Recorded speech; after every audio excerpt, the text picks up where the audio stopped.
ভিক্ষা যেভাবে করে সেভাবে ভিক্ষার মতো আমাদের ভাইদের কবরের শেষ আশ্রয়স্থলে জায়গার জন্য আমরা দাঁড়ে দাঁড়ে ঘুরতেছি। সবাই মিথ্যা আশ্বাস দিতেছে। রক্তের উপর দাঁড়িয়ে এই অন্তর্বর্তীকালীন সরকার তারা কেন এই কাজগুলো করতেছে না? উপদেষ্টা বলেন কেউই কিছু করে নাই, শুধু সবাই মিথ্যা আশ্বাস দিছে। তথ্য ডাক ও টেলিযোগাযোগ তথ্যমন্ত্রী যখন নাহিদ ইসলাম ভাই দায়িত্বে ছিলেন, তিনি আমাদের সাথে 25শে জানুয়ারি রায়েরবাজার বুদ্ধিজীবী কবরস্থানে কবর জিয়ারত করতে গেছিল আমাদের সাথে। আমাদেরকে বলছিল, আশ্বাস দিছিল যে ভাইয়া আমি আমাদের ভাইদেরকে যত দ্রুত সম্ভব ডিএনএ টেস্টের মাধ্যমে শনাক্ত করে আপনাদেরকে আপনাদের ভাইদের কবরের শেষ আশ্রয়স্থলে জায়গাটা বুঝিয়ে দেব। তার কিছুদিন পরে সে পদত্যাগ করল। করার পর আর কোনো খবর নাই, আর কারো কোনো খবর নাই এই কবরের বিষয়টা নিয়ে। আমি জুলাই রেভলিউশন অ্যালায়েন্সের সাল্লে ভাইয়ের সাথে এই ব্যাপারটা নিয়ে কথা বলছি, ভাইয়াকে সব কিছু শেয়ার করছি। করার পর ভাই আমাকে বলছে ভাইও এটা নিয়ে এক দপ্তর থেকে আরেক দপ্তরে গেছে, কিন্তু সবাই আমাদেরকে মিথ্যা আশ্বাস দিতেছে, কেউ এটা নিয়ে কাজ করতেছে না। আমরা ভিক্ষার থালা হাতে ভিক্ষা যেভাবে করে সেভাবে ভিক্ষার মতো আমাদের ভাইদের কবরের শেষ আশ্রয়স্থলে জায়গার জন্য আমরা দাঁড়ে দাঁড়ে ঘুরতেছি। সবাই মিথ্যা আশ্বাস দিতেছে। এই বৈষম্য বিরোধী ছাত্র আন্দোলনের সবচেয়ে হতভাগা শহীদ হলো রায়েরবাজার বুদ্ধিজীবী কবরস্থানে যারা বেওয়ারিশভাবে শুয়ে আছে। আমাদের এই ভাইদের ছিল পিতৃ পরিচয়, ছিল পরিবার। স্বৈরাচার সরকারের কারণে তাদেরকে বেওয়ারিশভাবে দাফন করা হয়েছে। তাদেরকে বেওয়ারিশভাবে দাফন করতে সাহায্য করছে শাহবাগ থানা এসআই জব্বার, ওসি সালাউদ্দিন।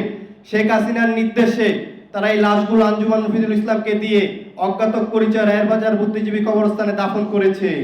আজ 10 মাস হয়ে গেল, কিন্তু আমাদের ভাইদের কোনো খবরে নিতেছে না অন্তর্বর্তীকালীন সরকার। আমাদের সরকার আমাদের ভাইদের রক্তের উপর দাঁড়িয়ে এই অন্তর্বর্তীকালীন সরকার তারা কেন এই কাজগুলো করতেছে না? আমাদের ভাইদেরকে কেন আমাদের ভাইদের কবরের শেষ আশ্রয়স্থলে জায়গাটা বুঝিয়ে দিচ্ছে না আমাদেরকে? গণ অভ্যুত্থানের অনেক ভাই বোন আজও নিখোঁজ।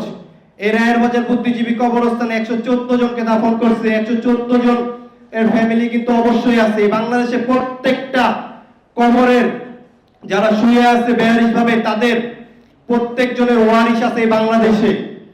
তাদের ফ্যামিলিগুলো পাগলের মতো খুঁজতেছে, কিন্তু তারা জায়গা মতো যাইতে পারতেছে না। জায়গা মতো গেলেও আমাদের মতো দাঁড়ে দাঁড়ে ঘুরতেছে। এই অন্তর্বর্তীকালীন সরকারের মিথ্যা আশ্বায় বসে আছে। আমরা এই অন্তর্বর্তীকালীন সরকারকে রিকোয়েস্ট করব, যে অন্তর্বর্তীকালীন সরকারের স্বাস্থ্য উপদেষ্টাকে রিকোয়েস্ট করব, 10 মাস হয়ে গেছে, আপনারা যত দ্রুত সম্ভব এই কাজগুলো আপনারা করেন। আপনাদের কাছে আমরা 5টা দাবির জন্য এখন 5টা দাবি বলবো, এই অন্তর্বর্তীকালীন সরকারের কাছে রিকোয়েস্ট করব, এই 5টা দাবি যত দ্রুত সম্ভব আপনারা করবেন। ম্যাজিক হার্বাল টুথপেস্ট দূর করে দুর্গন্ধ সৃষ্টিকারী দাঁতের সমস্যা। ইয়েস, দেখাও তোমার ম্যাজিক।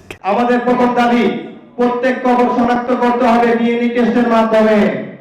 দ্বিতীয় দাবি, শনাক্তর পর প্রত্যেকটা কবরের নাম ফলক দিতে হবে। 3 নাম্বার দাবি, কবরস্থানকে নামকরণ করতে হবে। 4 নাম্বার দাবি, জুলাই ঘোষণাপত্রে গণকবরের বিষয় উল্লেখ রাখতে হবে, না হয় আমরা ঘোষণাপত্র মানব না।